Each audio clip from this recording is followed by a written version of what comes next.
Welcome to the SoNo Show, episode 33. The Freemasonic number, you could say. But this is a pre-recorded stream. It is, I'm currently on a suspension on YouTube for a week, and I will have this uploaded and premiere it hopefully on Tuesday. So you guys hopefully will be there. I'll premiere it so we can all have a chat as we play the recording. And today I have a very special guest making his debut. This is the first Irishman I have ever interviewed on the SoNo Show. Without further ado, I would like to present to you the German Pointer. How are you doing today, sir? The first Irishman. The pressure is on. The pressure is on. Yeah, no, I'm fine. I'm fine. And thanks, SoNo, for inviting me on. I think we've been planning this for a while. And you've been busy. I've been busy. And finally, we've been able to make it happen. Oh, yes. I was very happy that you reached out to me. I think it was Pox that got us together. So I appreciate him and thank him for doing so. But yeah, the pressure's on. No, I'm just joking, guys. This will be a casual conversation. We're just going to talk about anything that comes to mind. We're going to talk about the German Pointer, some of his work, the links to his Odyssey channel, Twitter, and BitChute channel I will post in the description box below. So, what would you like me to call you? Would you like me to just call you Pointer or TGP or? Yeah, if it suits you, you can use the word betwixt. That's my old name, okay. and a lot of my Irish audience still address me by that name. So if that suits, just say betwixt. Yeah, I like that betwixt because I followed your Twitter channel earlier, and I was like, oh man, his name's betwixt. That was a word that I always found interesting. I had a friend he's like, you have to go betwixt the trees, and I was like, isn't it between? And he's like, no, it's betwixt. That's the proper way. But anyway, betwixt. How long have you been producing content? Because you just told me a few minutes ago you had a YouTube channel that had over 3,000 subscribers. How long have you been doing this, producing content? Since it's about 4 years now. I started. It would have been January 2018, okay. And I wasn't planning. I was happy enough to listen to other content creators, but there was an incident in Ireland. Migrant. He traveled across from Britain. I think he went across to the 6 counties, and then he crossed the border into the 26 counties. And he proceeded, I don't know what the story was, but he proceeded to attack people. He killed a Japanese student, and he injured 2 Irish men. I don't know did he have a machete or what, but it was immediately hushed up, by the media, the Irish media. And yes. They couldn't tell us where he was from. No idea where he's from. These things happen. And I was really pissed off because I said, this is the start of it. This is the start of it. So I think I made a video and I read an article. And the idea was I was reading between the lines, and I was reading betwixt the lines. And then I just said, yes. All right, I'll use that as my channel name, betwixt. But yeah, that was the start of it. I wasn't very active.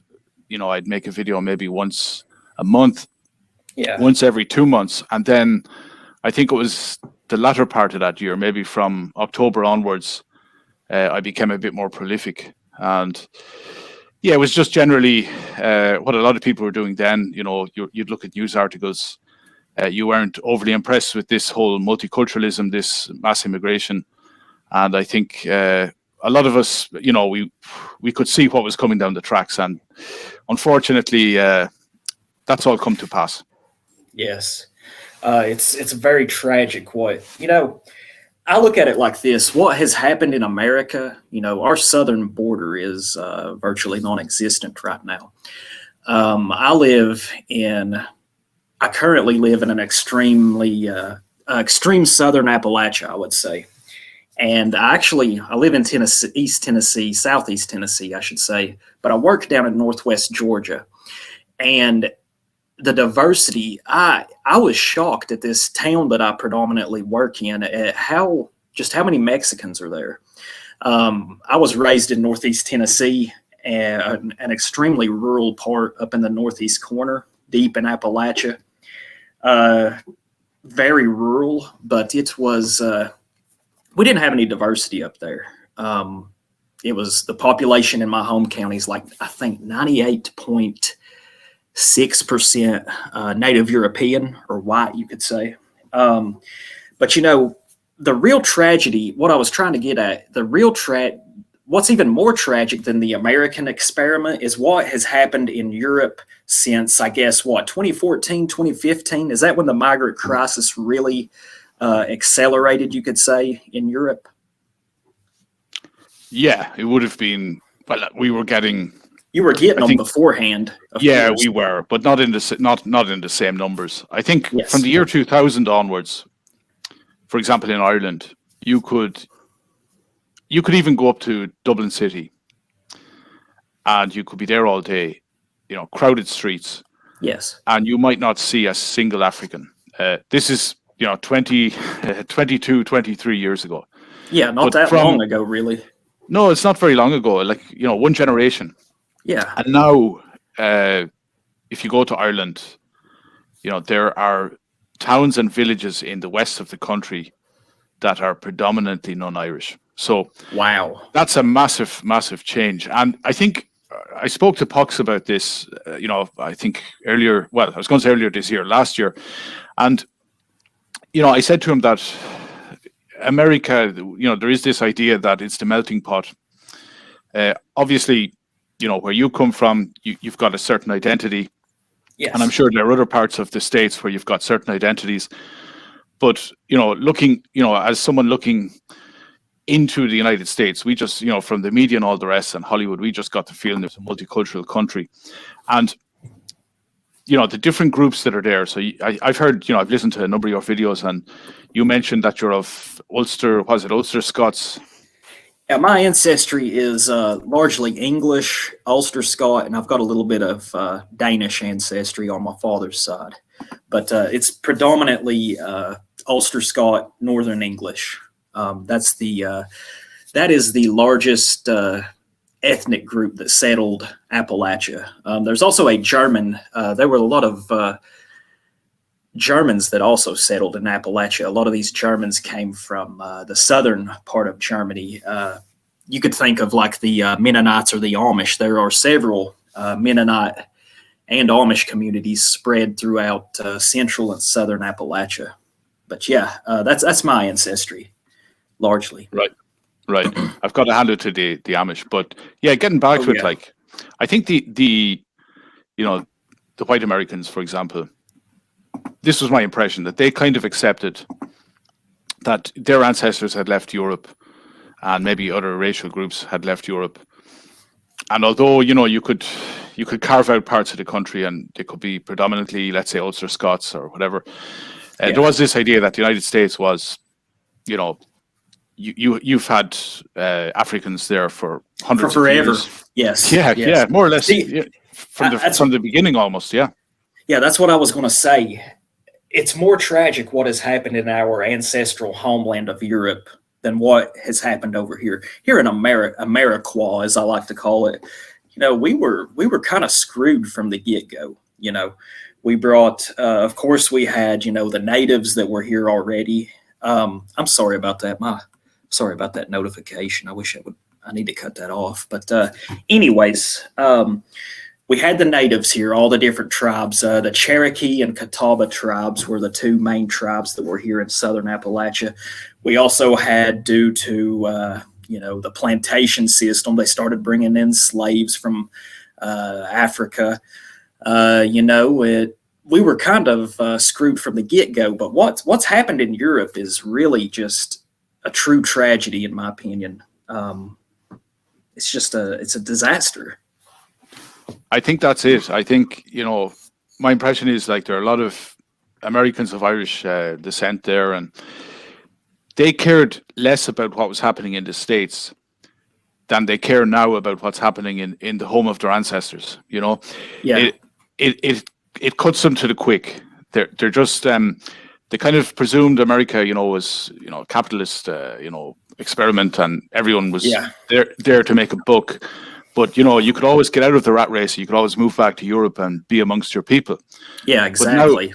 Now the system, gone. It's gone. The system, the Americanism has spread.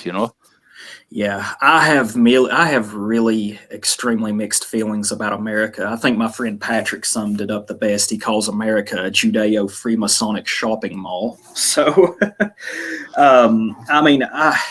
America's all I know. I've never even left the South, the southern United States. I haven't traveled, but, I've got mixed feelings about it. I swear, I think about the only redeeming quality that Ameriqua has currently is, that we can possess weapons, we can possess guns due to the Second Amendment. But man, it's just the standardization of things.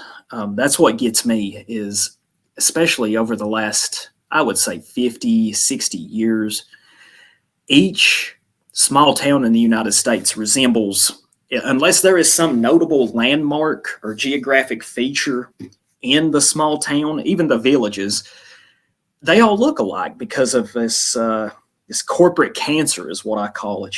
There's a Walmart everywhere, a Dollar General, a McDonald's. It's just standardization, and this standardization has swept over into Europe. Unfortunately, it's sad to see. It's funny you mentioned gun rights there. Just before we came on, I was on Twitter and I saw a tweet about Switzerland and Honduras, and it said, Switzerland, the right to bear arms, lowest gun crime in the world. And then it was like, Honduras, no right to bear arms, highest gun crime in the world. Yes, it's kind of funny how that works. It's an inverse relationship, you could say. But yeah, anyway, to go back, I didn't mean to go too far off on that tangent there, but I was going to say, you produced content on YouTube for how long? You said your channel got up to it was over 3,000 subscribers. So you put a lot of work into it over the years, and then they just struck it down. It's just, it's frustrating, I don't understand. It's just terrible, but it's part and parcel, Yeah, I think in the last few years, the censorship has been higher because of the whole scandemic. Yes. They didn't want anyone speaking out against lockdowns or, vaccinations and all that. So I'm not the type of guy to hold my tongue if I believe something. If I have a hunch, I'll throw it out there. I won't say I'm an expert or anything, but I'll throw out my hunch. And corporations don't like that, and Google is a corporation. So I think that was the first channel. It kept being banned. I kept getting videos taken down, and then I was banned for a few weeks from uploading. And this went on for, I think, the final. It was going for a few years, but the final year, I just got so fed up, frustrated. Yeah, I just said, why should I bother? Why should I bother putting up content for a platform that seems to despise me? Just consistently, just consistently shitting on your work. Won't even let you speak. Won't even let you speak or express yourself. Yeah. I had a video that was where I spoke a bit about the vaccine. It was in late 2021 or early 2022. It got taken down for medical misinformation. That was just. It's just so frustrating, and I think what you're doing now with your Odyssey and your BitChute channels, that's really the future. I mean, we have to use this alternative social media websites. I mean, it's just, I think a guy named Apollonian Germ, he put it the best 2 or 3 years ago. He said that whenever you're posting on YouTube, you are posting behind enemy lines, and you kind of have to learn how to conduct yourself. Which, I mean, it's like it doesn't even matter. The policies are so extremely vague. They're just so convoluted. It's like, I think they just go on a whim. I think I don't know. It's just, it's frustrating to say the least. How many videos would you say that you had made over all this time? Well, I don't know. I'd say definitely over 200. Now, a lot of them would have been just short, 10-minute recordings on the phone, the mobile phone. But still, yeah, some of them were longer. Some of them involved a bit of research and all the rest. But this is the thing as well. This is what I really hate. If I have something to say, I want to say it. I don't want to be pussyfooting around. Exactly. I don't want to be thinking, because I absolutely despise these YouTubers who are terrified that, their channel could be taken down. And yes. Like there are these YouTubers, and what they do is, if they do get a ban, right? Like, for example, when I had the German Painter video, let's say up until the summer of last year, it was operating before it was taken down by YouTube. If I got a strike any time, I'd still upload stuff to BitChute and Odyssey. But you have YouTubers now that if they get a strike on YouTube, they actually won't upload anything, for a few weeks until the ban is gone. And then they come back and say, sorry guys, I've been away. I got a ban from YouTube, so I was waiting for it to end before I put up new material. And I'm thinking, what the fuck, Yeah, you're restricting yourself, I mean, there's a lot, and I mean, I think over time I've had 5 strikes on this channel. I've never had more than 1 at a time. And, it's, there's just a lot you can't speak about. There is, it's just all so vague, and it's just very frustrating, to say the least. But this is where we are, this is what we have to deal with as dissidents. I was going to say, if you wouldn't mind, we'll go a little bit further back in your past. What is it that made you, how should I say this? I guess racially aware. What led you to your, what you could call political views or views on culture, race, and all these things? Yeah, I guess it stems from growing up in Catholic Ireland, and every year around Lent, the period before Easter, you'd, as a child, and adults did it as well, you'd give up something for 40 days. Yes. And for example, I remember I gave up putting sugar in my tea, and on Easter Sunday, I was delighted when I got up in the morning. I said, now I can put sugar in my tea again. And when I put sugar in my tea, I spat it out. I hated it. Really? Since then, if I drink tea, I never put sugar in it. But every year, the priest would come to the classroom, or you'd have these missionaries coming to the classrooms, and they would hand out these. They were like money boxes, paper money boxes. So they were flat, and then you kind of unfolded them and opened them out into these kind of cuboid shapes, and they had a slit on the top for coins and whatever. And we were told to bring these boxes. The charity, I think, was called Trócaire. So we had to bring the Trócaire boxes home, and we were to try and fill them up over the Lenten period, and then return them, so that the money could be sent to Africa, to feed the poor black babies. Yes. This was done all over Ireland. And, this is Ireland of the 1980s, 1990s. Well, I would say up until 1994. That was the beginning of the Celtic Tiger economy. But up until 1994, Ireland was a predominantly poor country. We didn't have much money. And I remember throwing coins into it, like myself. If an uncle gave me some money or whatever, I throw some coins in. If visitors came in, you'd go to them with the Trócaire box and they'd throw coins in because it's the right thing to do, Yeah. It was the Catholic thing to do. Yes. So I always, as a child, I was always curious, because I was very interested at looking at atlas books, and I had a globe as well. And I loved looking at the different countries and the different sizes. And, the rivers, the mountains. That sounds like me as a child. I don't know how many hours I spent as a child just examining the globe that my dad had gotten me. Always interested in geography. But anyway, continue. I'm sorry. Yeah, now it's Google Maps I use. But anyway, using the enemy. But yes. what happened was, I always found it very strange. And I used to look at Africa, the continent, and you looked at sub-Saharan Africa, and there were so many different countries, and I couldn't understand why they were all so poor. And I used to look at then, at the Afro Caribbean countries, Yeah. Haiti, for example. And we used to get news about riots in America and the States, and the blacks were rioting in LA because of racism.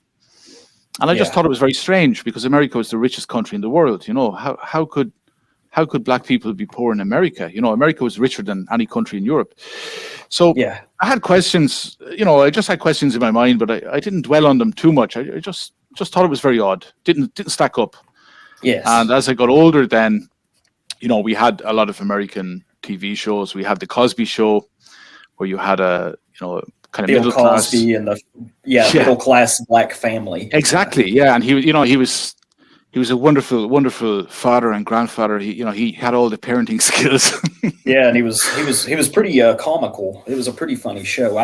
I think I would imagine betwixt that we are probably near the same age. I would imagine. I think, yeah. I'd say I would say I'm about 6 or 7 years older than you. That would be my guess. You're a millennial. Yeah. We're both millennials, I would imagine. Yeah, that's true. Yeah. But yeah, it's a process, like you said. I had a question. It slipped my mind for just a second. I'll just go on then. I'll go on with. Go ahead. So you had these shows. You had the Fresh Prince of Bel-Air, where they used to take the piss out of white people. Yep. And as someone from Ireland, we didn't have any experience being multicultural. We didn't have any experience of it. So our only experience of it was through the TV and through these American shows. Yeah. So I think that was the case in a lot of European countries. There was probably an element too that, America was so stinking rich that if we wanted to become rich in Europe, we'd have to adopt American values, customs. Yeah. Yeah. And part of the American culture was importing lots of Africans, and unlike the racist Americans, we'd make it work. We would perfect it. We would perfect it. Yes. Yeah. So yeah, that was it. And I think on my travels, I had more doubts. I've worked with black people. I've got on well with them. I've had a good laugh with them. But I'm talking in general terms. It seems that wherever blacks become dominant, property prices nosedive. Decline. Yes. Yeah. Yes. So like let's say you've got 20 houses in a neighborhood and 2 black families move in, in a relatively short space of time, the properties will drop. And people can't put that down to racism. That's just the market, that's just the market, man. Yeah. So these were things. And then a few years ago, I was living in Madrid, and I used to walk into the center from where I lived, and it meant going through a neighborhood that was mostly Senegalese. There were Senegalese migrants, many of whom had been there for 20 years or so, but they hadn't improved. It was as if they had still just come off the boat, They were still going around selling illegal merchandise on the streets. There was litter everywhere. You had like 100 black men just sitting, in a basketball court, just sitting on the ground. The basketball hoops were completely broken. Everything was in disrepair. Yeah. And this is like one small part of Madrid that just so happens to be populated by Africans. Well, and it was like you were entering a third world country just for a few minutes, for 5 minutes. And then once you went around the corner, it was like a normal Spanish city. Yeah. So it's more than a coincidence, Yeah, go ahead. Oh, I was just going to ask you, how large of a city is Madrid in a population? I'm just curious here. Do you know? Yeah, it's about, I think it's 4.5 or 5 million. It's not one of the bigger cities in Europe, but it's still decent sized. Yes. Absolutely, yeah.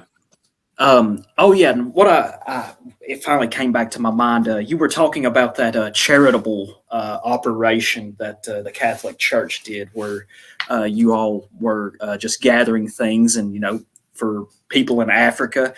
We also did a similar thing. They called it Operation Christmas Shoebox, and I mean, this is when I was a kid. I was raised Presbyterian, and during the holidays, they would collect money and purchase things for these shoe boxes. I know one of the things that went into each shoebox was, water purification tablets. That was one of them, and just several other odds and ends. Some first aid equipment. Well, I shouldn't say equipment, but goods. And it struck me as funny though. The older I got, I realized, hell, there's homeless people and poor white people here in Appalachia left and right. Why are we so concerned with what's going on over in Africa or the Middle East or wherever? Why are the churches putting so much effort into helping these people, yet we neglect our own that are just right here in our community? You could say, it's frustrating. It's depressing. It's one of our defects. This altruism that yes, we have to save the world. We have to save the world. It kind of reminds me, if you've ever seen those documentaries of penguins, in Antarctica or Chile, the coast of Chile, and it's freezing and they're all gathered around, and some of the mothers, they don't have chicks of their own, so they adopt pieces of ice. So they're just waddling around with a piece of ice on their feet, Yeah. It looks absolutely ludicrous. We seem to have this overwrought maternal instinct that we need to just look after everyone. Exactly. Other cultures don't have that. Like I don't see clips of every kid in China getting a lot of valuables and sending them off to another continent. I don't see that. No, you don't. I mean, it's just it's like you said, you could chalk it up to altruism, I suppose. It's very one of the big, one of the things I like to do on my channel is I like to look at things, whether it be cultural or, just inherent in our nature, which led us to this current situation. And what they call pathological altruism is certainly a big part of it, I believe. I think in the future we're going to have to adopt our own sort of morality that is concerned less with the other and concerned more with ourselves. We're going to have to shift that. How we go about this, is anybody's guess. I really don't have any answers, but I do know this: our current morality is killing us.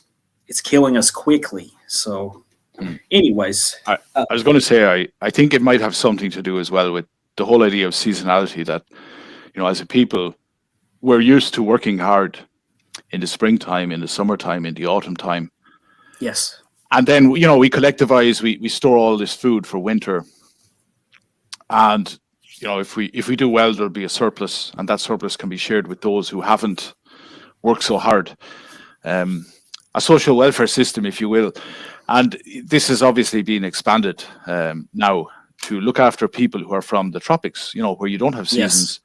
Yes. People who, it's not in their DNA to work hard and store a surplus for when you have the lean months. Oh, that's a really good observation you made right there. I agree with it completely. They just have a wet and a dry season usually, and I mean, honestly, there's an abundance of food. I think that's what's made our people so successful over time, is just having to endure the extremes of the north, you could say, of the northern latitudes. We owe winter itself a tremendous debt, to be honest. Absolutely. I seen in one of your videos that you said that you like the cold weather. Yes, I love it, man. Let's see, where I'm from in the northeast corner of Tennessee, we get a lot of snow up there, a lot more than what we do down here. I live about 3.5 hours southwest of where I was raised and where our families still live. Of course, it's further south down here, but the elevation here, like my current elevation here is like I think it's about 800 or 900 feet above sea level. back home where my house sits, it's like almost 3,000 feet above sea level. So we get a lot more cold weather up there. I got to be honest. I know my name is Southern Nordic, but I could not live in the deep South. It's just too.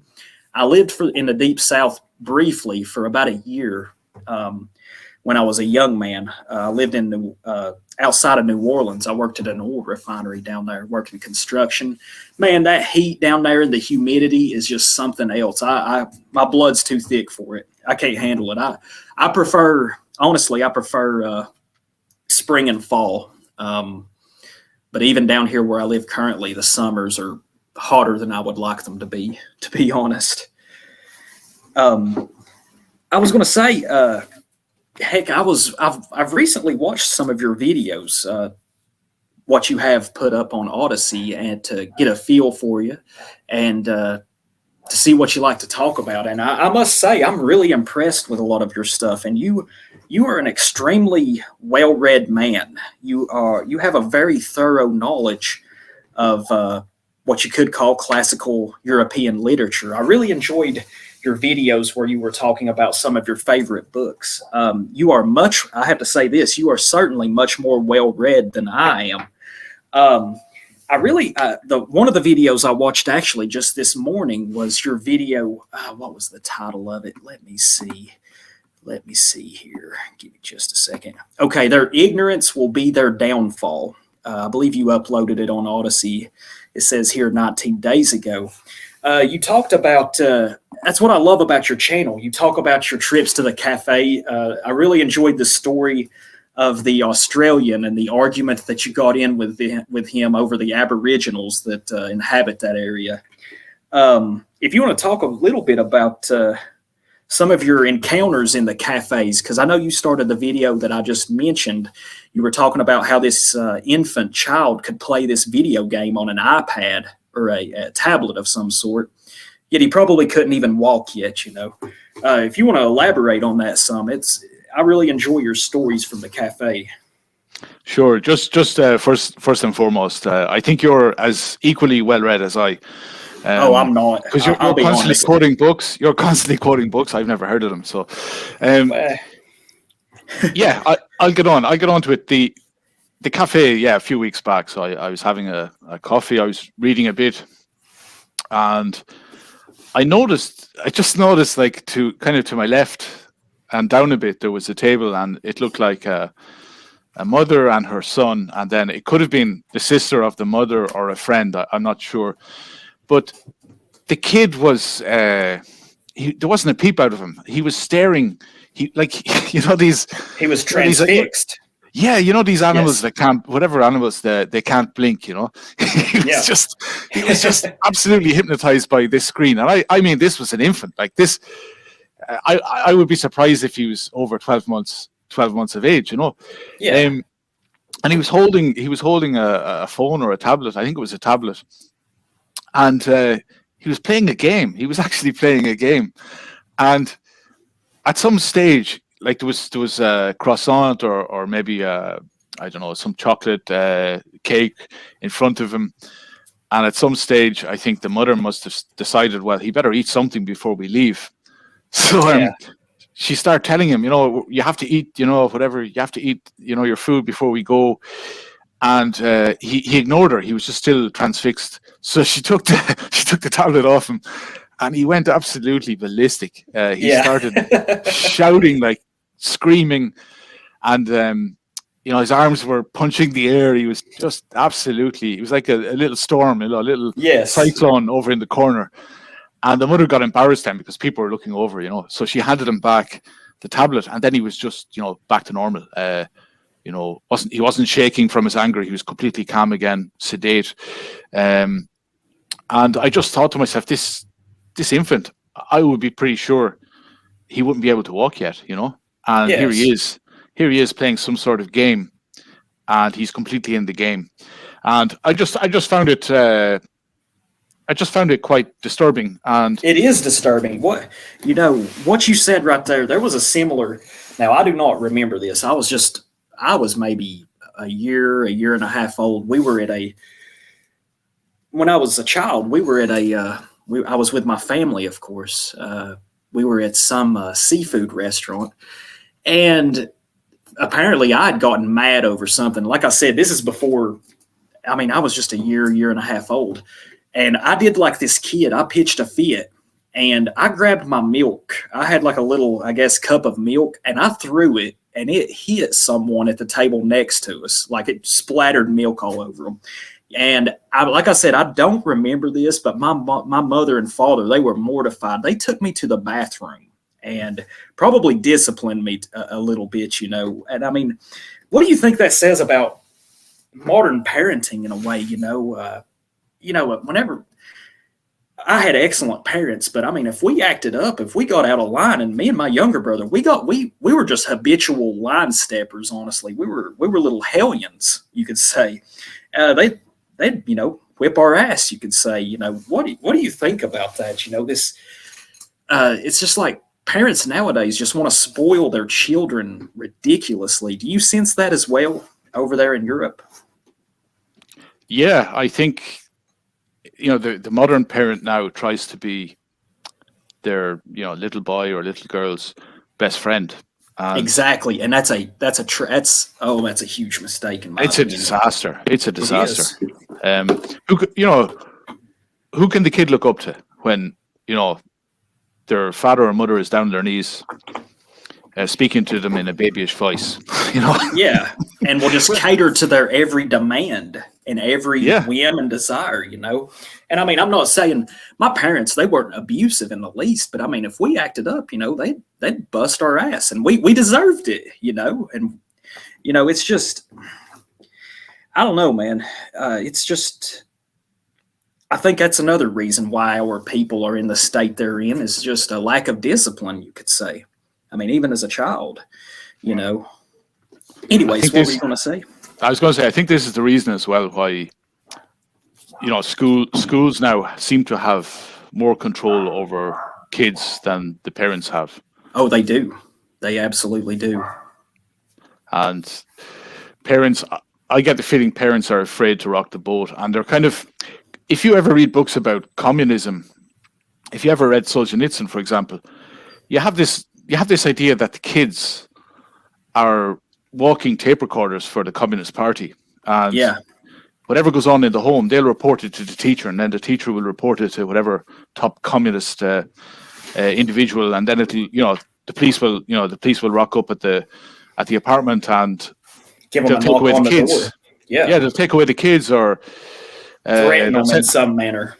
Yeah, exactly. And we've kind of come to that now in Europe. Absolutely. It's the same here in America. Let's see, Apollonian Germ, a couple of years ago, he made a video called Fear Thy Family. And in it, he was discussing some articles that had came out. It was pertaining to the January the 6th. They call it an insurrection. It was just, you know, a protest that might have got a little rowdy, you know. I would really, I think it would be impressive to see, you know, these people cry about some sort of insurrection, you know. I wonder what they would say if there had been an actual sort of insurrection, you know. But anyway, what he was saying is that there were articles that had came out a few months after this, and it was talking about how the FBI over here in the United States was encouraging anyone with any sort of information on protesters who may have walked into the Capitol to come forward. And there were several families who had children who were, well, these children were grown, they were in college, but there were numerous instances of these college kids ratting out their parents, their uncles, their aunts, even their cousins, whoever, because, you know, it's just such a polarized situation here in America. And, you know, what does this say, though? You know, there's cameras all over Capitol Hill. There's cameras everywhere. There's facial recognition software. You know, I hate to say it, you know, I don't mean to sound too conspiratorial here, but I swear sometimes I wonder if we're just not monitored in ways that we can't even imagine yet. But, you know, it's like the FBI is encouraging this culture of snitching, even though they have the tools to pretty much track everybody down, surveil everything, you know. It's a sort of conditioning, you could say, unfortunately. Yeah, I I was just thinking there. I can imagine how it has changed. You know, it's no longer, in your case, you step out of your house and it's the middle of winter and there's an ice cream van across the road. Yes. You know, Oh it, yeah. it's changed a lot now. They don't need ice cream vans anymore. So No. in the middle of winter, you know, they don't need them anymore. So yeah, it's a different ball game, and you know, I have a feeling even the whole scamdemic. I get the feeling that like calculations were done that we're completely unaware of, and they were able to calculate that there wouldn't be really any resistance. You know, Yes. because most people generally they're happy being inside, they're happy with their Netflix. Exactly. Um, you know, most people maybe they're constantly going to the doctor anyway. They're obsessed with medicine. Oh yeah, a lot So of hypochondriacs, I believe, is what you call them. A exactly, hypochondriac. Yes. exactly. So I'm sure they did a lot of calculations Oh yeah. before they announced the lockdowns. And even Yes. like it was part of, like, for example, in Spain, we were told it was for 2 weeks, but you knew it would be for longer than 2 weeks. And funnily enough, I think it was only 2 days ago in Spain that they announced there would no longer be mandatory face masks on public transportation. So you've practically had 3 years where, in order to use a train or a bus, whatever, Any uh, public transport. Yes. any public transport, you had to wear a muzzle. So it's amazing, you know, when you look back, they could say it's only for 2 weeks. The measures are only for 2 weeks, and how slowly these things take, to come apart. Yes. Tyranny takes so long. In these terms, it takes so long to come apart. Yeah. When there's no resistance, especially when there's no real resistance. It's that is insane to me. Here in Tennessee, we never really was under, I guess, a proper lockdown. People wore masks. There's very, very seldom do I still see someone, like if I'm out at a store or just out in public somewhere. Very seldom do I see anyone wearing a mask anymore. And I mean, can you imagine what? Can you imagine how just fucked up that Generation Alpha, which will be, I guess what it's Generation Z or the Zoomers, that's who are coming to age at this time. But the children who have been born that have had to endure the scamdemic had to, like you said, 3 years in Spain. 3 years of these children's lives, they've gotten accustomed to seeing someone with almost their entire face covered. And, can you imagine what sort of, I mean, there's enough, I think the Zoomers, unfortunately, have enough problems with communication due to the advent of, what you could say, smartphones and technology. But can you imagine how horrible the future is for some of these Generation Alpha, for the kids that are growing up? They've missed out. Your facial expression is such an important part of human communication, and they've missed out on, in your case in Spain, three fucking years. It's just wow. Seemingly, a lot of kids now have speech problems because, as you said, they missed out on those initial years. We don't realize, like, as babies and infants, like our brains are like sponges, and we're psychoanalyzing, like we're looking at these facial expressions of adults all the time. Are we in Yes. trouble? Are we not in trouble? Can I get away with this? Can I not get away with this? And Yeah. you're looking, as your parents speak to you and all the rest, you're looking at their mouth, seeing how it moves, how it pronounces certain words. And yeah, a lot of kids now, these very young kids, going forward, they're going to have a lot of problems. And that's just speech. Can you imagine? So some of them will probably never. Psychological. Yeah, some of them will probably never go to a playground for the rest of their childhood, because they had crime scene tape, perimeter tape all over the playgrounds here. So they've been scarred for life. It's just madness, It absolute is. madness. It's ridiculous. I mean, it's just, man, it's truly like, I believe it was Tesla who said, we're going to witness man-made horrors beyond our comprehension. It's so disturbing. Anyways, I just had a question. You're from Ireland, and you currently live in Spain, correct? That's correct. Yeah. Um, I see. How many? I'm just curious. How many different languages are you able to speak fluently? I'm Yeah. just I'm not. curious. I'm not like Pox Populi now. I can't speak 15 languages. Okay. No, English, Spanish, and in my 20s, I just as a hobby, I did a bit of German. I got Yeah, some German grammar books and whatever. But no, I would just say English and Spanish, and you know, in the you're last also learning Russian as well, a aren't you? little, yeah. But I'm making such slow progress. It's a Slavic language, it's Cyrillic. I would imagine it's much more. It takes a little bit more time, I would imagine. Yeah. Even just the alphabet being different definitely is an obstacle. You get used to the alphabet, but still, it at the back of your mind, it is an obstacle because you're used to the Roman alphabet. And then Yes. the problem with Russian is because they have a case system. For example, let's say you have the word dog. Depending on where it is in the sentence, is it the subject? Is it the direct object? The indirect object? Is it a prepositional thing? The ending can change, and all the words are like that in Russian. So Interesting. when you see a word, you can never really master it till you know all the different scenarios that it appears in. So it's just You have to learn the uh, structure of how, I guess, they put their sentences together. yeah. But it's something, it's just something I realized that because I was talking about, I love Russian literature, and for a few years I had this idea in my head that someday I would read a Chekhov short story in the original Russian. This was my idea, and I'd print off some sort of translation in English and just slowly go through it. Yeah. And I remember I was speaking to a friend a few months back, and I said to him, I said to him about this, and he just said to me, "Stop saying you'll do it and just fucking do it." Yeah. A lot of So times that's the attitude you have to adopt. I yeah, know. absolutely, Yeah. absolutely. So I bought a book. It's a bilingual book. It's Crime and Punishment. Yes, Uh, I was actually about to bring up Crime and Punishment. You really enjoyed that book, didn't you? yeah, It's a well, I read it.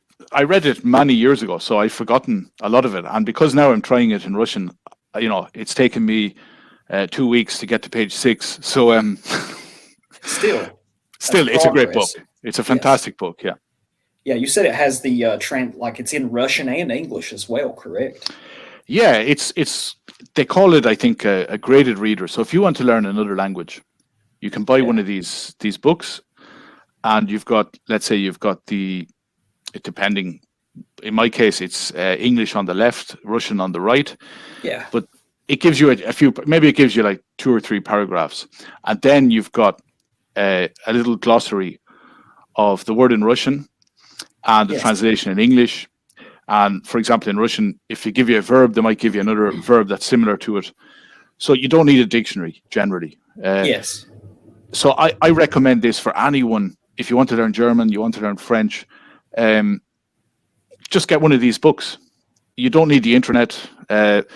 You can dive straight into it. And obviously, progress will be slow, especially if you're just starting out in a language. Progress will be Yeah. slow, but I think in the long run, it's going to benefit you a lot more than Mickey Mouse exercises, Yeah, grammar that you find. exercises. I know a few years ago, myself, man, I'm not multilingual at all. I speak English and I'm a hillbilly. I butcher my English half the time anyway, probably. um, but a few years ago, I got into wanting to learn German. This was back in 2019, and I picked it up for maybe about 2 to 3 months, and I was just doing like this online course thing. And I mean, I can remember a few of the words, but I slacked off, and I've probably forgotten what little bit I learned. But those books, they sound like they are quite the benefit if you are interested in learning another language. Yeah, yeah. Very I think positive. in some of your videos, you've mentioned paganism. Now, Yes. I don't know much about paganism, but I can say that something we do need in our lives is ritual and consistency. And for example, uh, let's say since the middle of January or the start of January, I've been like in the morning before I head out the door, I have a coffee, and I do maybe 10 or 15 minutes with that bilingual Yes. Russian English book. I'm not a religious guy. I'm not praying to any deity. So you have to look for some other ritual in that case. And this is my ritual. At the moment, I plan to do this until the book is finished. It might take me a whole year to get through the book, but Yes. you're making very, very slow progress, but you're still making progress. Yes. And that's a good thing. That's good for your self-confidence. I'm not planning to ever have a good level of Russian. For me, it's just in the future I might be able to read some basic text in Russian. That's about it. Yeah. Still, that's a help though. That's certainly knowledge that can be used. I'm just curious. Have you traveled all over Europe? Have you ever been to America? I was just curious. I was in the States briefly. Oh, So really? yeah, I was in the States very briefly, and Where did you I visit, if you don't mind me asking? I was in a little known place called California. Maybe you've heard of it. Oh, okay. Yeah. Yeah. And you know what? My English was useless. I had to use Spanish. Wow. I was looking for a Best Buy. This is just outside LA, and everyone I stopped, they couldn't speak English, so I had to use Spanish to get directions to the Best Buy. So yeah, I was there briefly. I spent time in Mexico, and Okay. in terms of Europe, I visited. For example, Italy a few times. Yes. I get on very well with Italians. In fact, I've worked with them, and anytime I've been in Italy, they're very nice people. I've been in Germany a few times, Poland. Obviously, I've been in Spain for a few years, and I was in Ukraine a few years ago, just for it was less than 2 weeks, just as a trip. Yeah.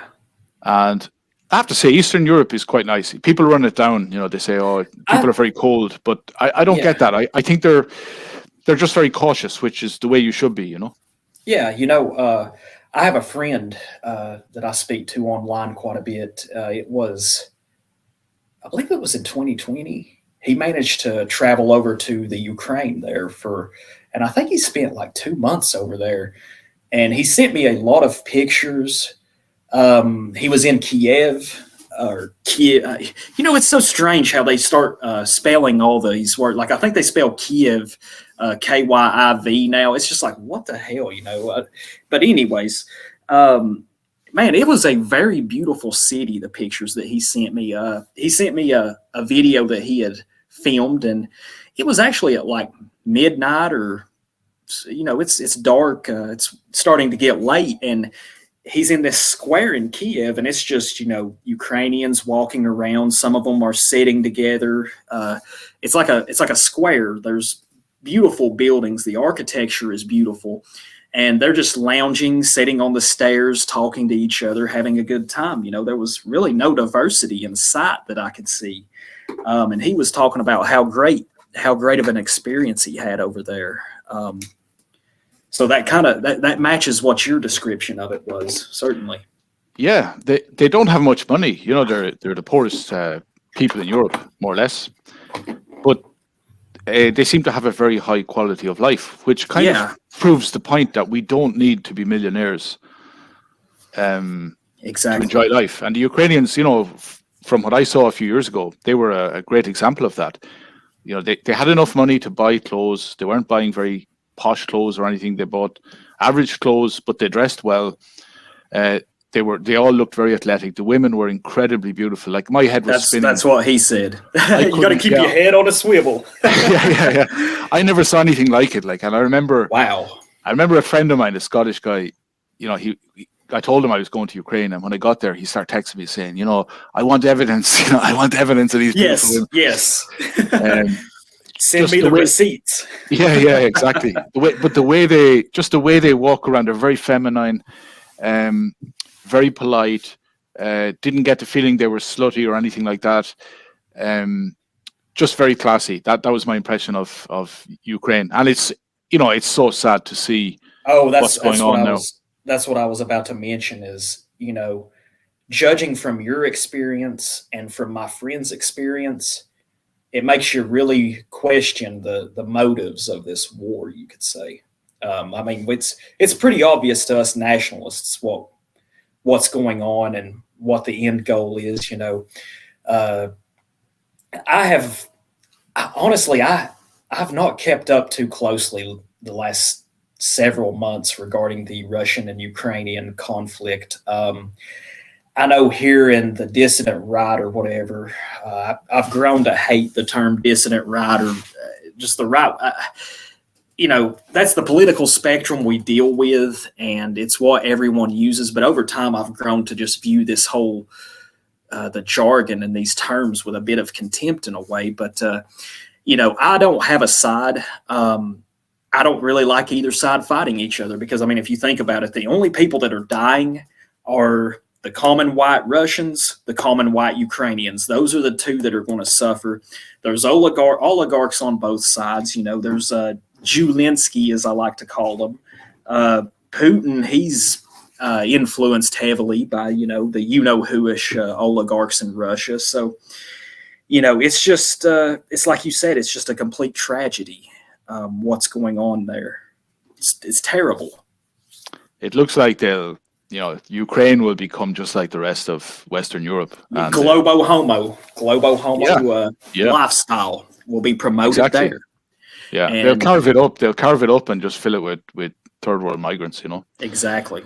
And it's just, I mean, we true nationalists, true racialists, we know what's going on. This isn't anything new, and that's another thing, like just how people are so divided in these circles. Like, oh, you got to pull for Ukraine. Oh, you got to pull for Russia. I don't like either side. I'm not a fan of either government. I don't like either one. I just feel pity for the people that are suffering, which is our Eastern European kinfolk. It's just it's a tragedy. It's heartbreaking to see.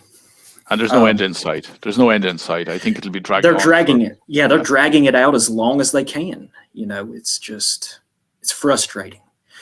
All right, guys, we're back. We took a short break I had to relieve myself. Had to piss like a racehorse, but give me a little cherry juice here to continue the conversation.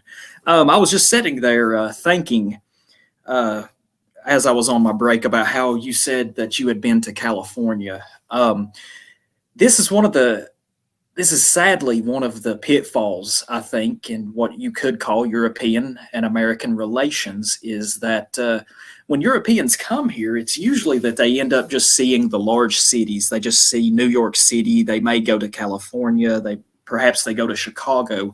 But for any Europeans that are considering traveling to America, if you really want to see how America is, you have to come to flyover country. Perhaps the Midwest, the South, the Pacific Northwest, Appalachia, any of these places. If you want to see how America truly is, and I think that Europeans would have more of an appreciation, I guess. America, don't get me wrong, I'm not shilling per se for America in the least, but, when people see these large cities or these areas, it leaves a bad taste in many of their mouths. And I completely understand this, of course. So yeah, I was going to say, if you were ever to come back to America, if you were able to make a sort of extended stay, come to flyover country, check it out. But yeah, that was just something I was thinking about. Something I was wanting to talk a bit about with you, since you are the first Irishman I've ever interviewed on this channel. I want to talk a little bit about your country, the history of Ireland. You were raised Catholic, I believe, correct? That's correct. Yeah, like whatever, 98% of Irish people.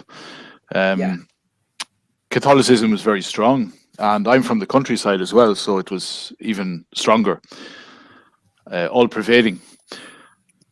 Yes. Do you have a lot of knowledge about, don't they call it, see, I don't have a lot of knowledge per se about the history of Ireland. a period of history that I'm extremely interested in. Do they call it the Troubles? It involves, the Irish Republic Army, the division, the strife that happened. Do you have a lot of knowledge about that, perhaps? Not a lot, but I can understand the reason for the existence of the IRA. Catholics in the 6 counties were second-class citizens. Yeah. When it came to it's kind of funny, and I don't mean comical, I mean strange, how now it doesn't matter, if you're a nationalist or a unionist on the island of Ireland, you're going to be a second-class citizen no matter what, because with the Kalergi Plan and cultural Marxism, you're not going to get social housing. You're going to have problems if you want to try and get the dole, etc. So, yes. I would say back in the 20th century, seemingly they got on well during World War II. Seemingly, the 2 communities in the 6 counties, but as time progressed, if you were Catholic, you could be burned out of your house by unionist thugs. It was the system was protecting the unionists. It was a unionist government. It was part, they considered it part of the United Kingdom, and the Catholics were a minority, so they would have been, I don't know, 40%. A large minority, but a minority all the same. And what happened was the IRA anyway came into existence to protect the nationalists in the 6 counties, because the police weren't going to protect them. Yeah, I just got a question. I just got a question real quick. When you refer to the 6 counties, which, like I said, I'm a novice at this. I don't have a lot of knowledge about Ireland. What are the 6 counties, if you don't mind me asking? Right, if I can remember them from memory. So it would be County Antrim. Okay. County Antrim, County Tyrone, County Fermanagh, County Down, County Armagh, and I'm trying to think of the other one, County Derry. So you have 6 counties. This is Northern Ireland, right? Yeah, this is what people would refer to as Northern Ireland. I prefer to say the 6 counties. Okay. I'm a firm believer in using your own language, not to be exactly. It's a very important thing. Like I said it in a video a few years ago about people who are against abortion. They shouldn't call it abortion. Abortion is how you get out of an airplane. A fighter jet. Yes. They should call it baby murder, something like that. Or create a new word. I was saying exactly. We seem to lack this creative spark when it comes to creating, coining our own words. But anyway, the 6 counties, the nationalists, the Catholics were second-class citizens. The police force was against them, and so the IRA, more or less, a vigilante group, paramilitary group, was set up to protect the rights of the nationalists. And obviously, it became quite bloody over the ensuing decades. And we look back now and we say, what a pity. It's such a pity that the 2 communities couldn't get on well. Obviously, there's a line in the sand there. If half the people want to be part of Britain and half the people want to be part of Ireland, it's very difficult to reach a consensus. The problem is, Britain entered the European Union, Ireland entered it the same year, and ever since then, it really was of no importance for either community, because now, as far as I know, both North and South are being flooded by the spillover of migrants from Britain. So we look back now and say, what was it all about? Yeah. What was it all about? Look where it got us. It's heartbreaking to see. I'm really interested in the IRA, and they call it the Troubles, correct? Is that what they refer to it as? Yeah, it's kind of an Irish thing as well. We use euphemisms. Yes. We don't like, we don't like using very strong language to describe something. So we use a euphemism. And a trouble, generally, when you think of a trouble, you don't think it's a bloody civil war, Yeah.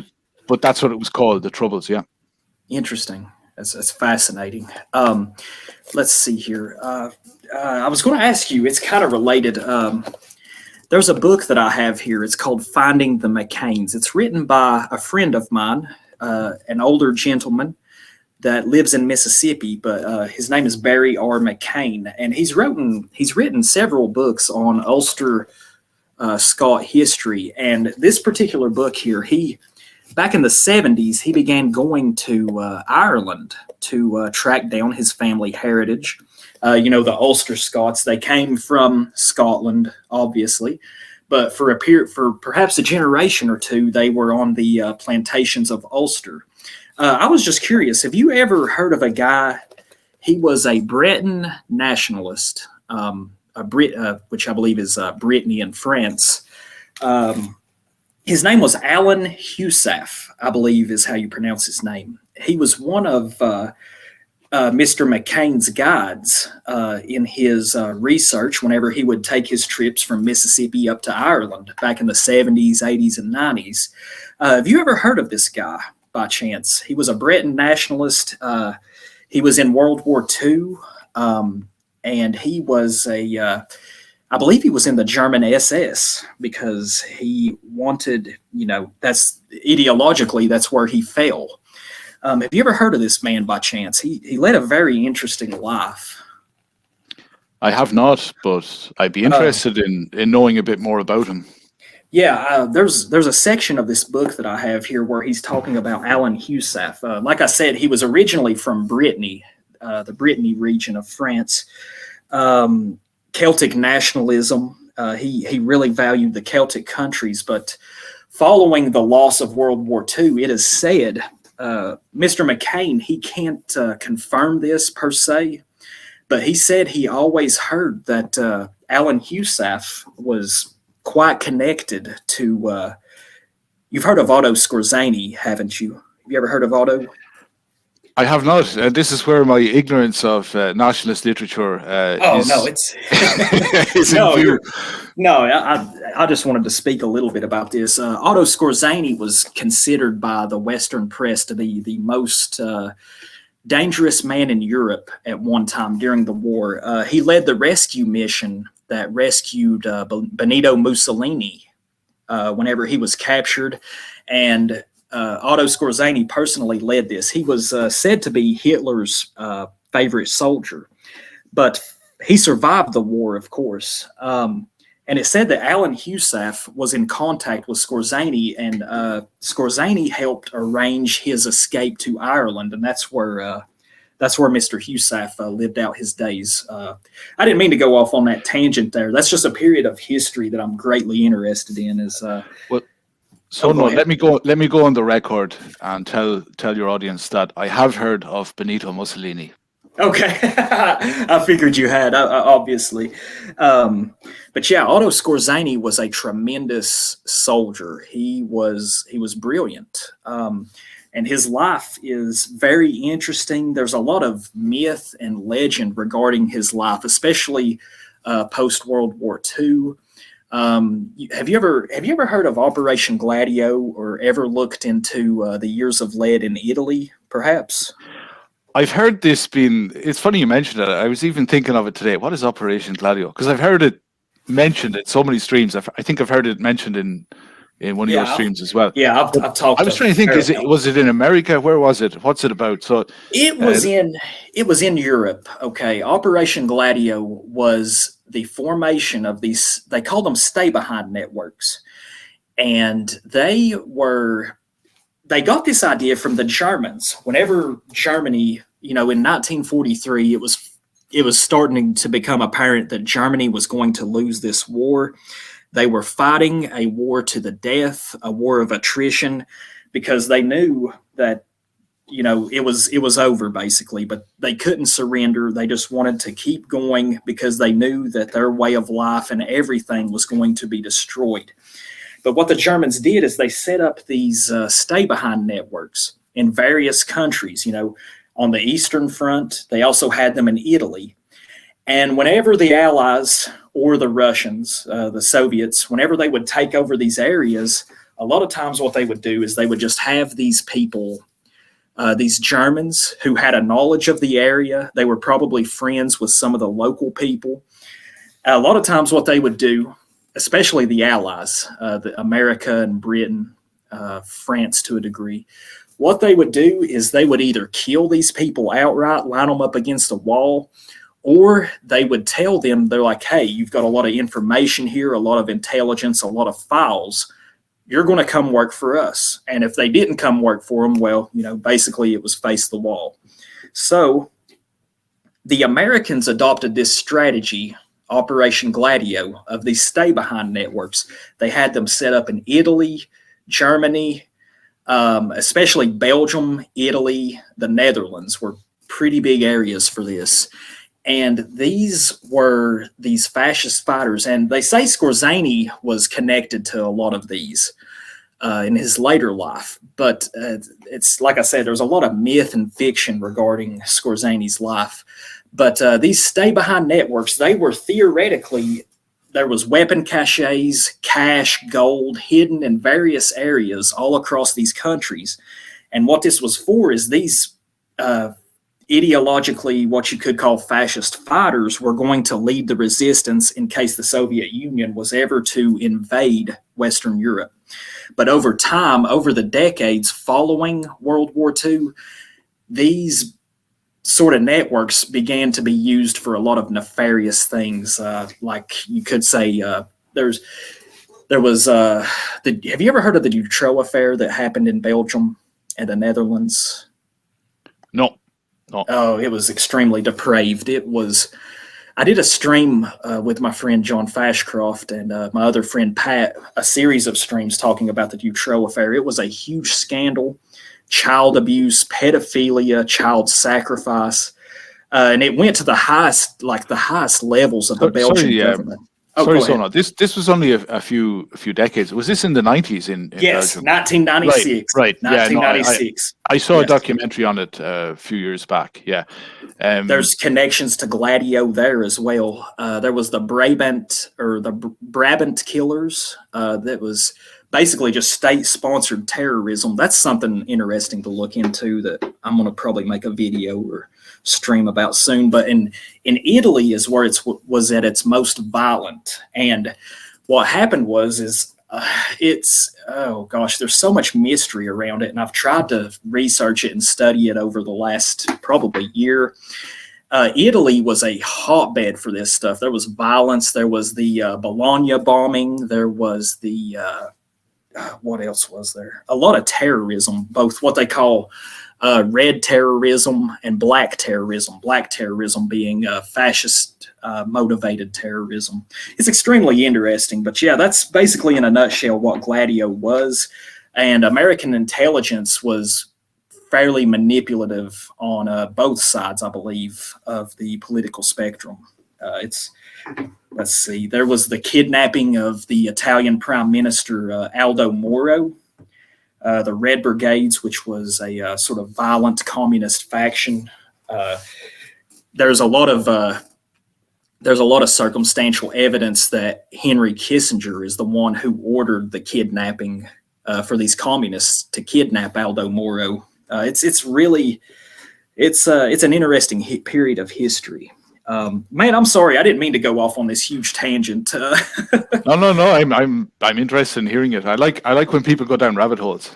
Oh yeah, I have no idea, and I'm like, right, I have to look into this. Oh yeah, it's I did a stream called The Years of Lead. I think it's one of the better streams I did back in the summer with my friend Ronan. He's quite knowledgeable on a lot of the subject matter from that time. But yeah, there's some congruency there, I think, with what was going on in Ireland in the 6 counties. You said it's fascinating to me. Well, yeah, it's. I think a lot of Irish people now are, completely perplexed because, initially they had this idea that, for example, the IRA, and there were different factions of IRA, the provisional IRA, the continuity IRA, then you had the real IRA, and now that's a very interesting case. I'm sure you've heard of the Omagh bombing in 1998. Yes. Now that was very strange. I've heard different stories, and one of the stories was that the RUC, which was the police force at the time, that they got the warning, the telephone warning from the Yes. real IRA, and they sent the pedestrians towards the bomb. That was just, the optics were just absolutely terrible, and I think a lot of people then started questioning in the 6 counties and the 26 counties. They just lost support for any sort of IRA at that stage. We kept hearing. It's strange because it comes from a time when the idea of abortion was being floated in Ireland, but in the news they kept mentioning that because they said the casualties, and they included a woman and her twins. She was pregnant with twins, Yeah. And that, for the females especially, was heartbreaking for them. The idea that this woman was due to have twins, and she was blown up by a bomb. So yes.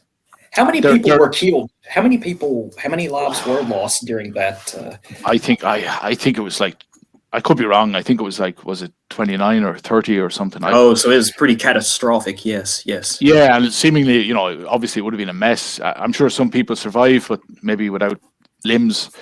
It was just a disaster. And a lot of people now, I think a lot of young Irish people now, and when I talk about Ireland, I kind of feel like a fraud because I haven't lived there in a few years.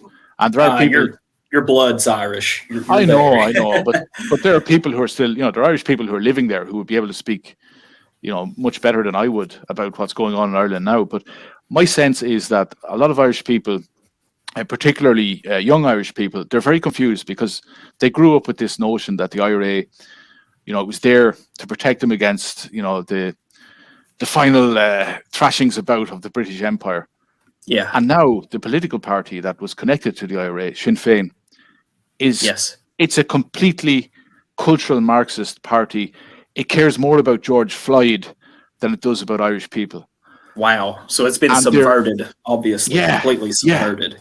Yeah, absolutely. And now the question is, there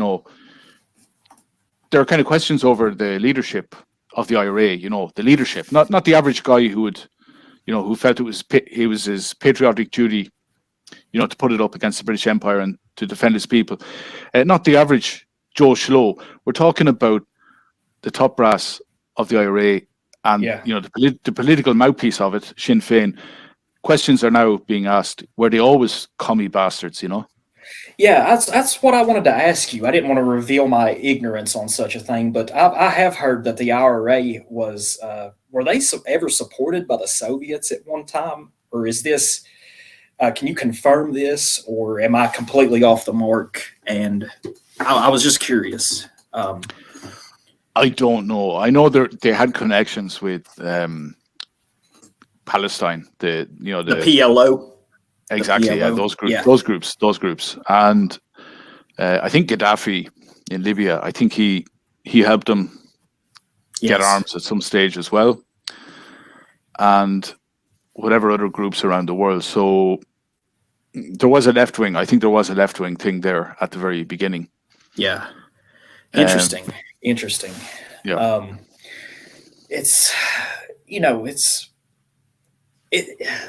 let's see. What I'm trying to say is, I'm just curious. Here's a question for you, and I'll give you my perspective on it. If you had an ideology, well, what ideology, or could you say political ideology, would you say that you align the most with? Because my perspective on it is, man, I don't really commit myself totally to a certain political ideology.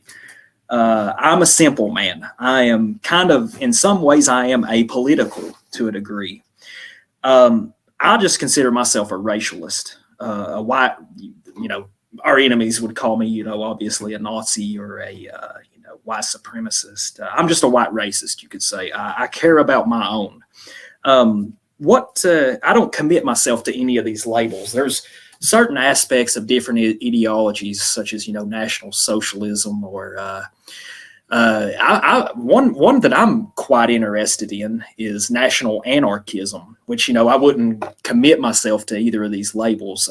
Is there an ideology that you would label yourself as, or are you in sort of in my camp where you don't want to really commit to such a label? I'd say I'm mostly in your camp, especially since the scandemic, because I Yes. got to witness firsthand government control over lives. Yes. And I've come out of that with the perspective that I still think, race is important. You can't, as much as we'd like to ignore it sometimes, we can't. You can't. Um, No. the media is against you because of the color of your skin. Your politicians are against you because the color of your skin. If you have children, they're going to be in a terrible position in the future because of the changing demographics. Yeah. So it's not going to be the safe world we grew up in, certainly. However, at the same time, I don't like the idea of the government knowing everything about me. Exactly. Uh, Exactly. like yourself, I'm from a rural background, and Yeah. the great thing about the countryside is that you don't really feel the presence of the government so much. Yes. Not so much. Maybe the postman. That's Yeah. about it. Or the local sheriffs or police per Yeah. You'll see se, a police. but Yeah, you'll see a police car every so often. But if you have a little, if you have an acre of land or something, you're in there and you're fine and whatever.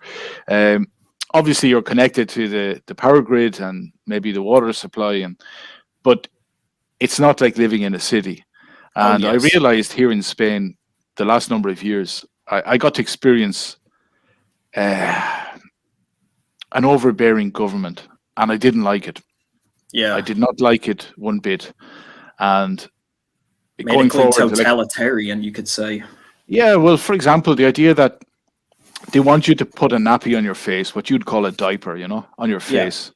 That's for horses, man. That's for livestock. It's not for Exactly. it's not for us. It's not for me anyway.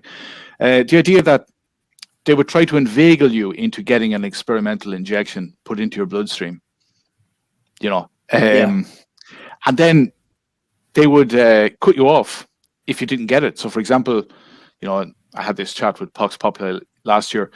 We couldn't go into cafes. We were we were You were we were isolated. You were yeah, completely we couldn't go into isolated. restaurants or cafes. If one of your friends invited you out, you could say, "Sorry, I'm unvaccinated. I'm not allowed into businesses." So Yeah. It's um, tragic. It's a I got it's a a horrible taste. Yeah, I got a horrible taste of government.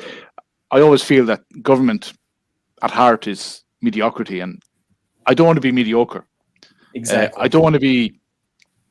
I don't want to be clapping with the rest on a balcony, Yes. because the government has decided that from now on, you can go out for 20 minutes a day. Yeah. It's like being in prison. It's not all that much different than being a prisoner, you could say.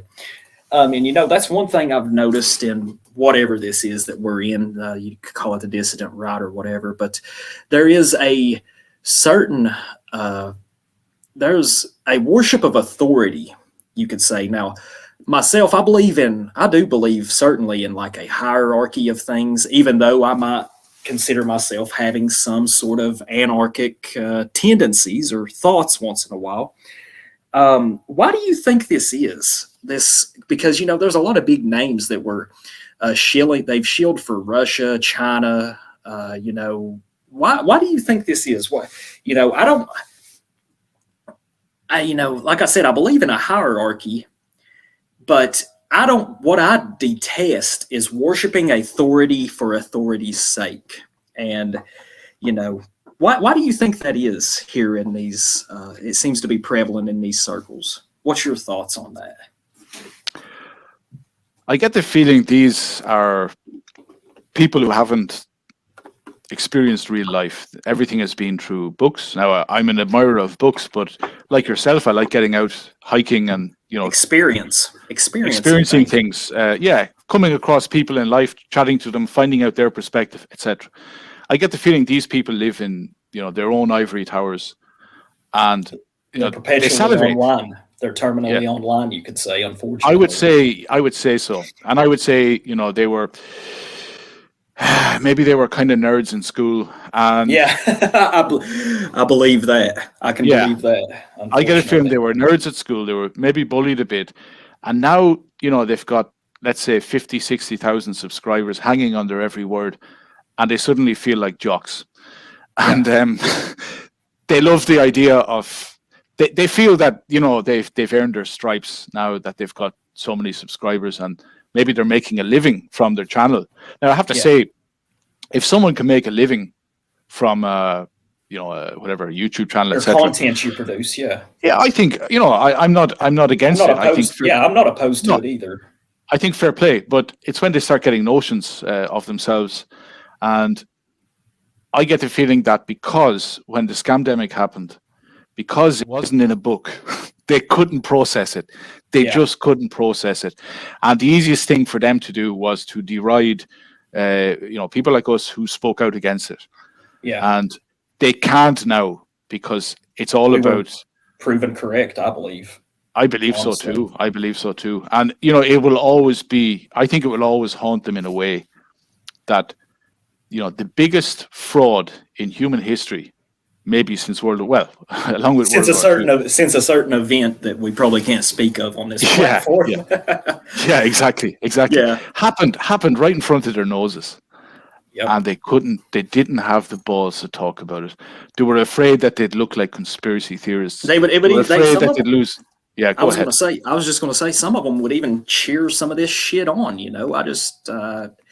I mean, when the scandemic started, I could understand. There was a sense of trepidation and fear, but after a while, it's like, okay, there's people dying from it. Usually it's older or people with pre-existing conditions, but I caught the coof in November of 2020, and I'll be honest with you, I've had the flu before that's knocked me down worse. It really wasn't all that bad.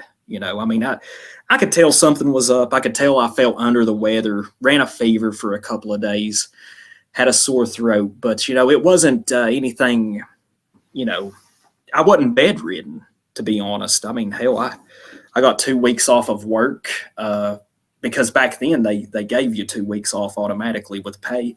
Man, I got all kinds of stuff done around this house, home projects, some home improvement. I enjoyed it, but really, it's just I don't understand it. The worship of authority for authority's sake, per se. I was going to say there is another angle as well. That Yeah. there are a lot of people in these circles who are commies. They've gone through the university system. They've loved, reading Marx, etc. And they tried.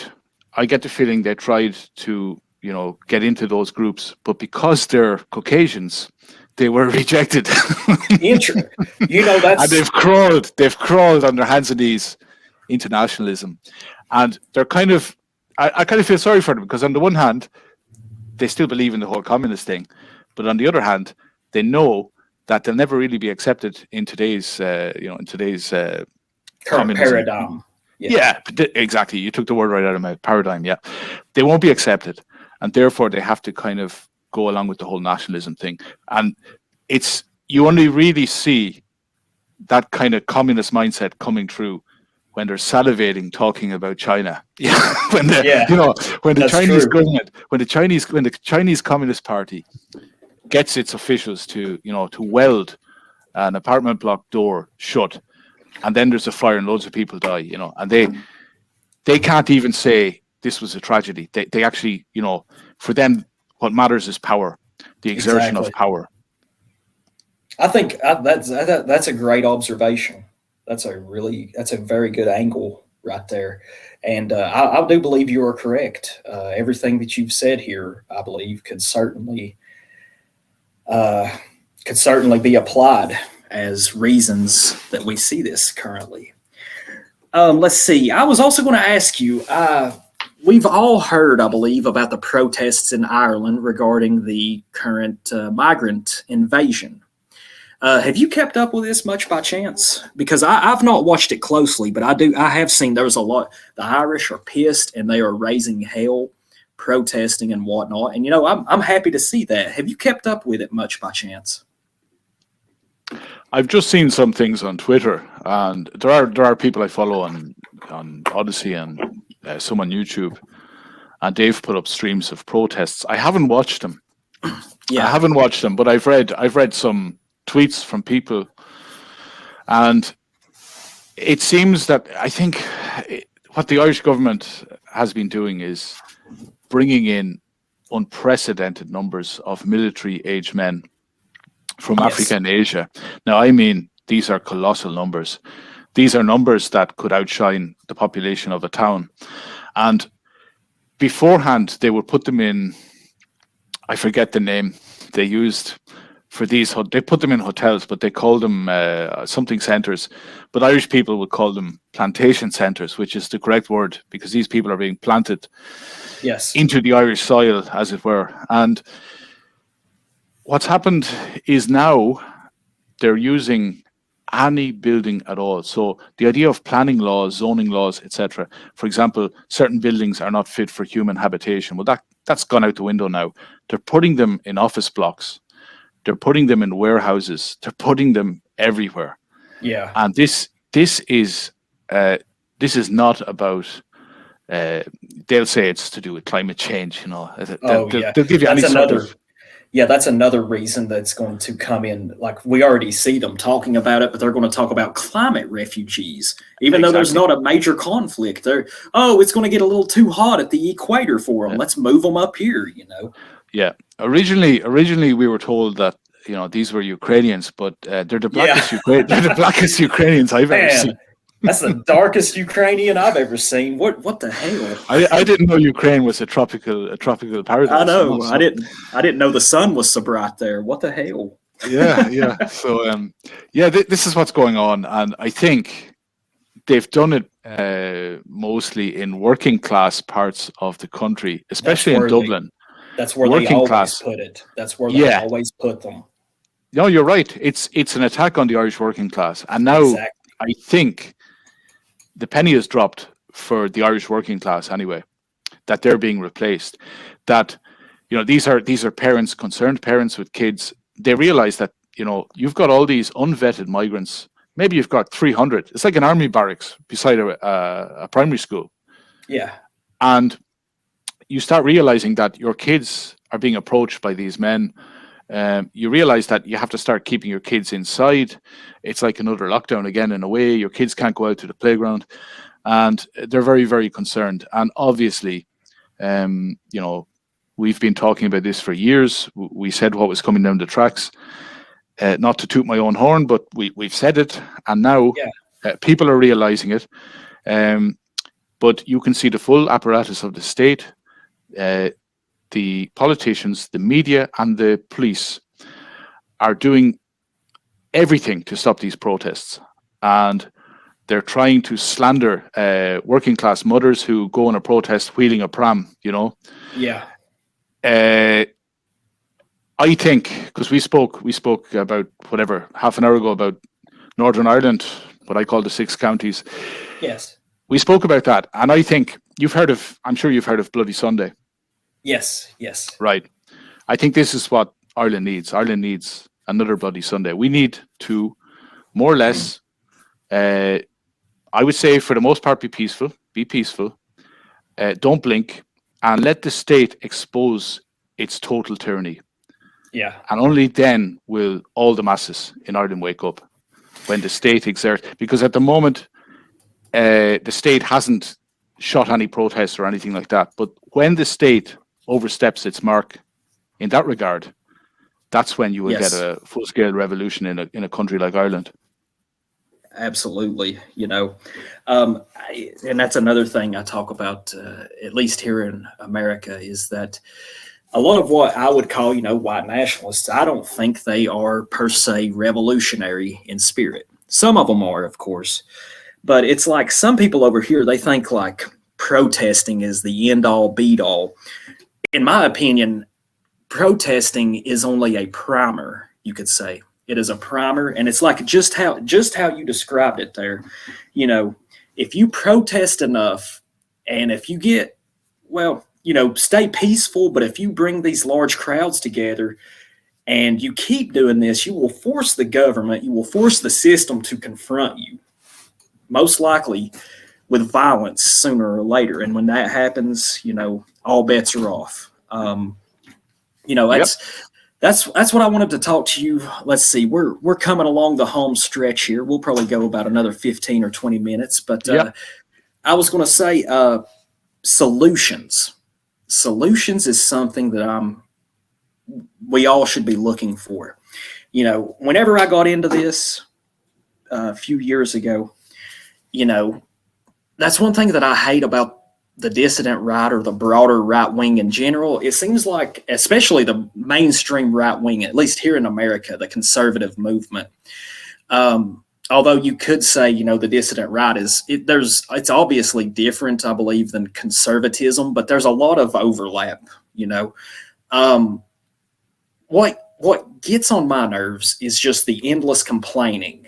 I know it's like sooner or later you have to look for solutions, because it's like you realize this: the system hates you, the government is your enemy, they are the one restricting you, they are ruining life for you and your posterity.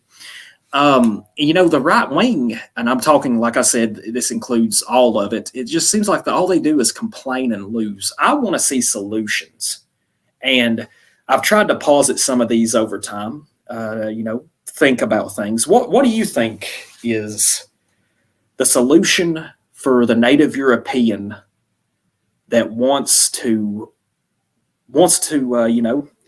have a good future for their children? What's your take on that? All right.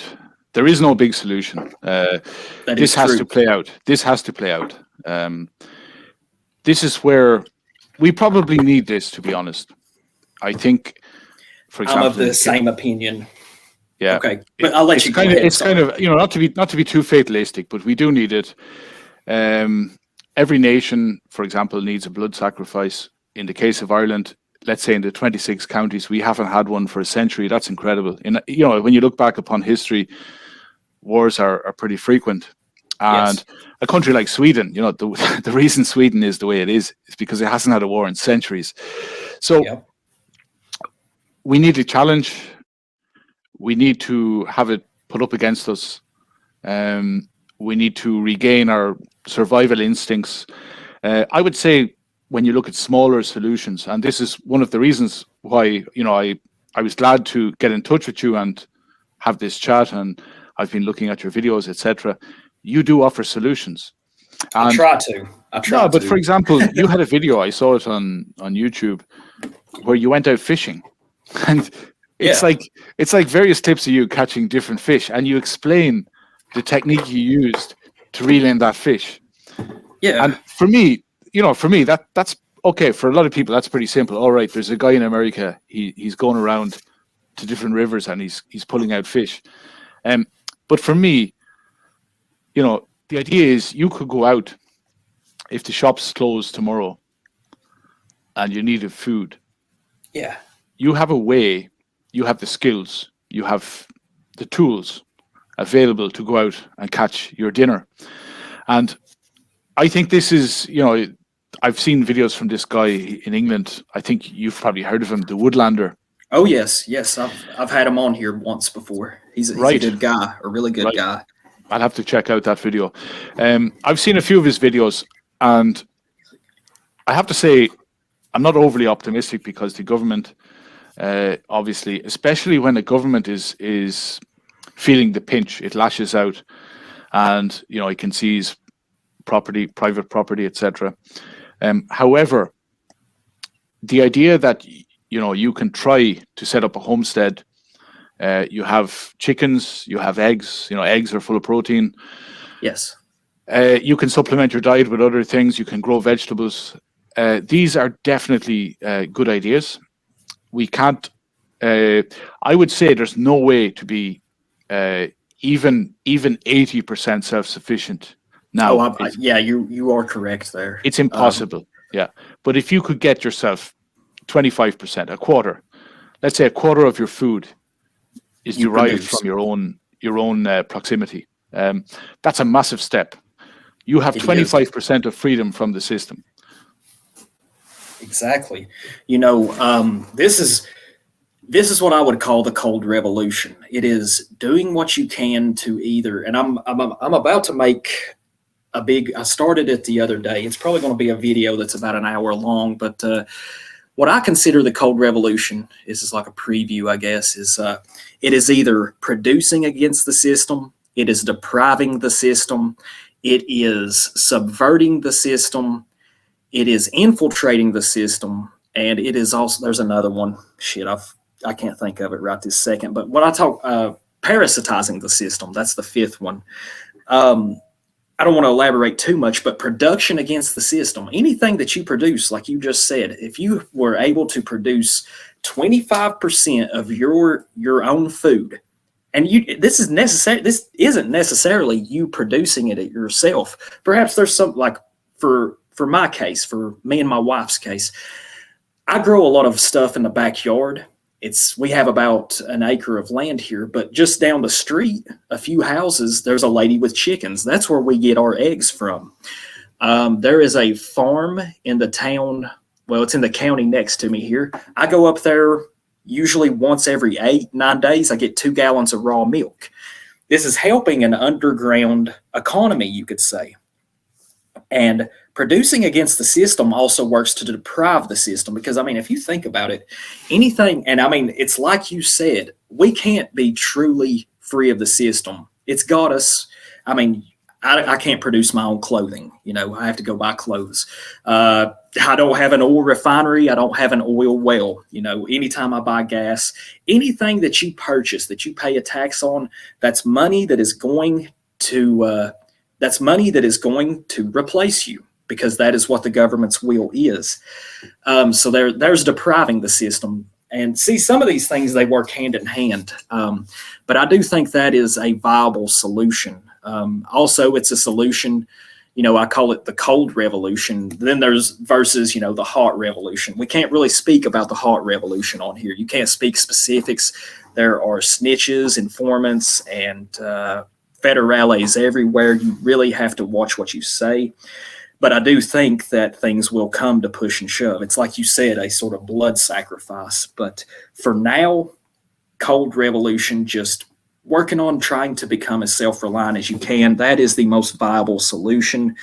Find yourself, if you're a young single man or woman, find yourself someone that you are attracted to that is of your race, and build a family, and network. Networking is another part of cold revolution. Get to, don't be terminally online. Get out there and talk to people. You ain't gotta go full 1488 or anything, but you can just talk about things.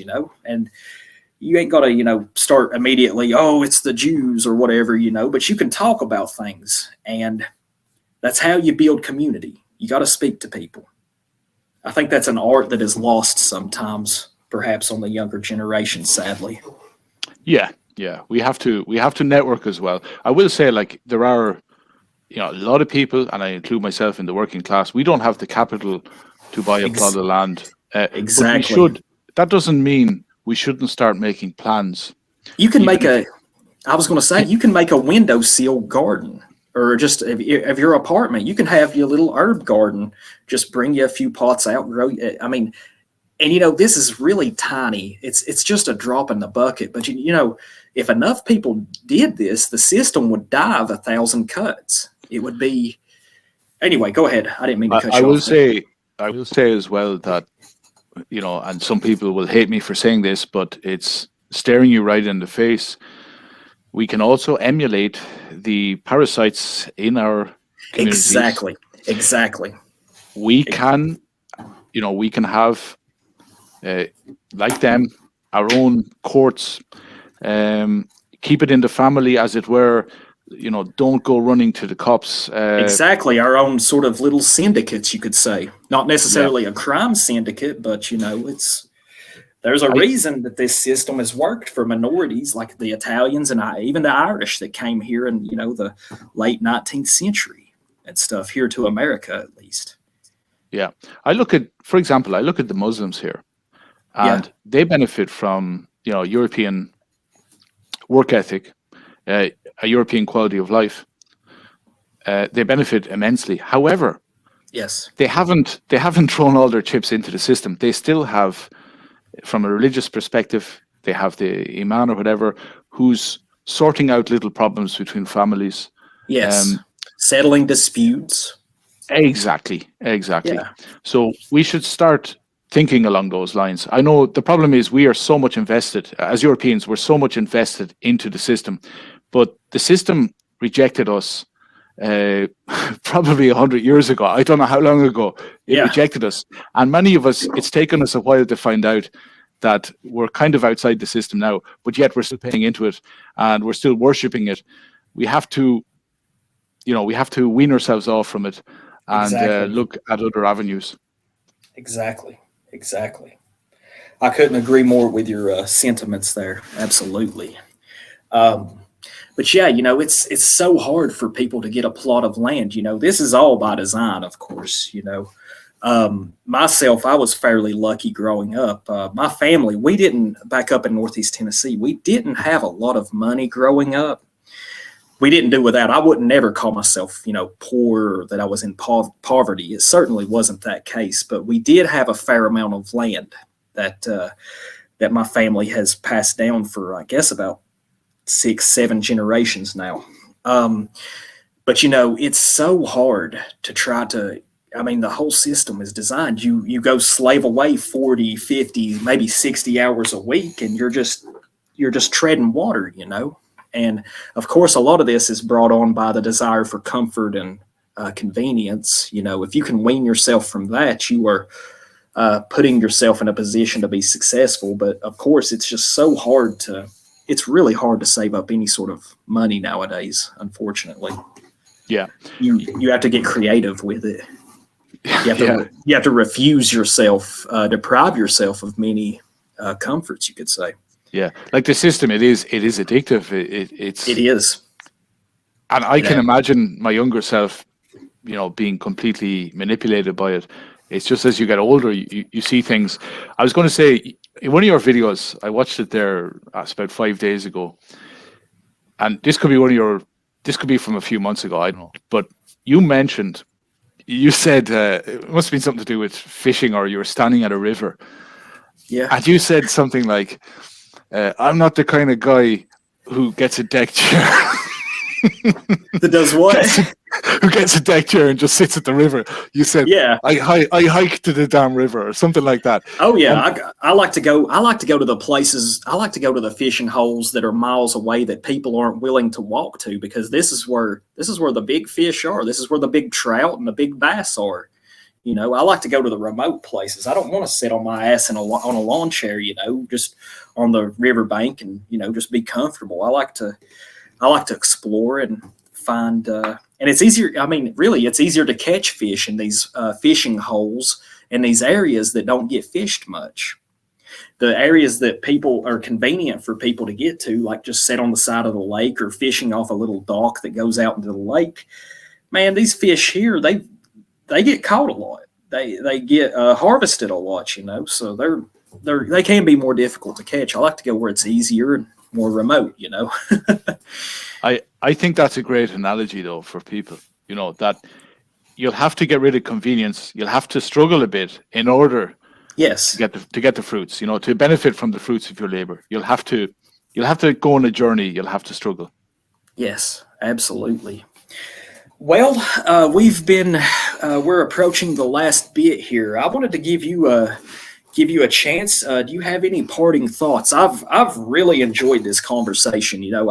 I'm always a little apprehensive when I do streams like this, where I don't have any notes or even really any structure of what in the hell we're going to talk about. But I think this one turned out excellent, and I want to say that the door is always open. I'd love to have you on again sometime here in the future. Perhaps maybe we could talk more about Irish history, something that I'll do, do a little bit of reading up on and get some notes for myself. Maybe we could examine it further, but I've really enjoyed this, like I said. Do you have any parting thoughts? Any last thoughts? Any last things you want to say? Sure, yeah, we could maybe discuss a few Celtic legends. Oh yes, I'm very interested in that. Absolutely, I actually absolutely. have a question for you. I have a question for you, and I'm sorry to prolong this. No, you're good. Uh, I heard on a stream recently that the Ulster Scots, when they went to the States, they were many of them were indentured servants, Yes, and in order to escape the system, they went up into the mountains. Is that true, or? yes, it is true. A lot of the Ulster Scots were, like you said, they were brought over as indentured servants. They had to work most likely for an English or an American that was descended from the British or English. They would have to work for them for a lot of times. I think it was 7 years, I believe. Don't hold me to that, but I think it was like 7 years. Man, a lot of these, and see, these Ulster Scots, as I've mentioned this a lot of times, but it's something that really stuck with me. Madison Grant, the old anthropologist, he said that the Ulster Scots and the Northern English that settled Appalachia, they were addicted to violence and killings because, I mean, the English and the Scottish, they were centuries of warfare coming back from, the Middle Ages. What they did a lot of times is they would, they'd say, "Fuck this! I'm not working for this prick here. I'm going to go up into the mountains," and that's they were what I would call, the prototypical settler, the prototypical frontiersman, because I mean, all those centuries of warfare, their disdain and distrust of authority, it served them well, and yeah, that's who largely settled here. There was also, like I mentioned earlier, there was a large contingent of Palatine Germans who settled Appalachia. There's also a few isolated communities here and there of Swedes. Now, this was really rare. I mean, their population percentage was nowhere near as big as the Ulster Scot or the Northern English or even the Palatine Germans. There was also some Finns that settled in just isolated small communities up in central Appalachia, from what I understand. But yeah, that's you were spot on there. You are correct. Absolutely. Right. I didn't know. I just heard a guy mentioning it, and I was thinking, is that true? So I knew this conversation of ours was going ahead, and then I said, right, I'll ask the expert in this case. Oh, So yeah, I don't consider SoNo, myself an expert in anything, to be I know, honest. I know, I I just know. I just like to research things on I, occasion. I think you're too smart to declare yourself an expert. That's my opinion. So I will say, Sono, thanks very much for having me on. And if people are watching this on my Odyssey channel or BitChute channel, all the links for Southern Nordic will be in the description. Southern And Nordic. I will do the same for you. Whenever I upload this, I will put the link to your BitChute, Odyssey, and Twitter in the description box below. Everybody, you should absolutely follow the German Pointer. He's extremely well read. You've got me wanting to read Crime and Punishment now. I've never read it, so I need to do that. So I think I owe that to you. I'll give you the advice my friend gave me a few months ago. Don't talk about reading it. Just fucking read it, all right? Exactly. The more you talk about something, the less likely you are to actually do it. Dive into it. When you get a break from your job, just dive into it. It's well worth it. Yeah. So no, thank you very much. And, thank you so much, Betwixt. It was great to talk to you, and like I said, the door is always open. I'd like to get you on again here sometime in the future. Absolutely. Thank you very much. Thank you very much. All right. Have right. a good. I guess it's afternoon where you are. So yes, sir. Afternoon. Yeah. I hope you have a good night over there in Spain. All right. We'll chat again soon. And thanks once again.